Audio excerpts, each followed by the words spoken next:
आपने अपने ब्रांड का स्लोगन रखा है प्ले इट कूल। तो यह किस प्रकार से लोगों की मदद करता है कूल रहने में?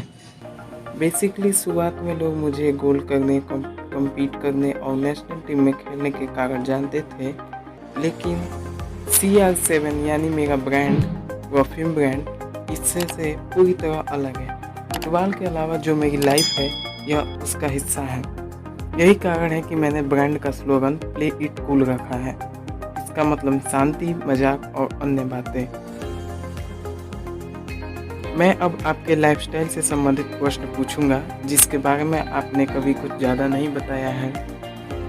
पहली बात ये कि कुछ सालों से मैं भी फिटनेस के फील्ड में हूँ, इसलिए मैं सच में आपसे पूछना चाहता था कि आप अपने शरीर को इस रूप में कैसे रखते हैं।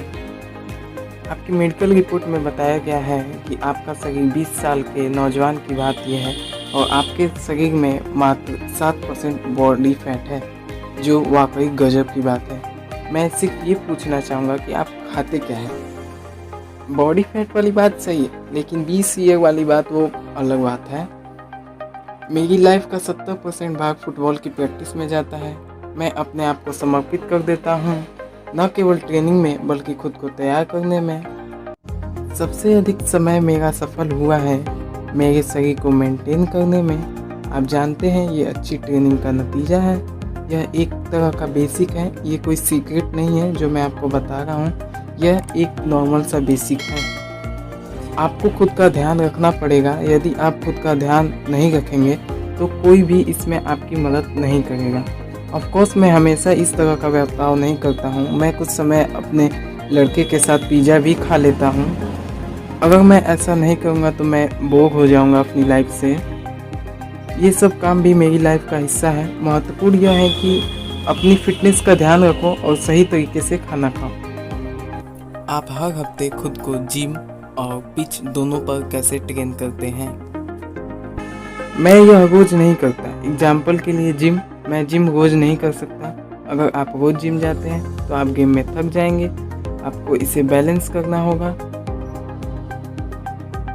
पूरी लाइफ बैलेंस पर ही टिकी है।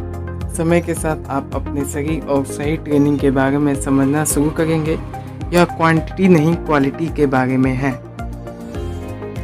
और मैं यह बात समझा जब मैं यंग था, 20 या 25 की उम्र में, तब मैं अलग तरीके से काम करता था। लेकिन जब मैं 30 का हुआ तब मैं पूरी तरीके से अलग तरह से काम करता था।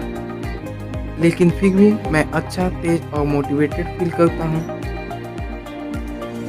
आपको यह समझना चाहिए कि सबसे महत्वपूर्ण भाग माइंड है। अगर आप मोटिवेटेड फील करते हैं तो यह आपकी बहुत मदद करेगा। इसलिए मैं हमेशा मोटिवेटेड फील करता हूँ और मैं इसे हमेशा इसी तरह जारी रखना चाहूँगा।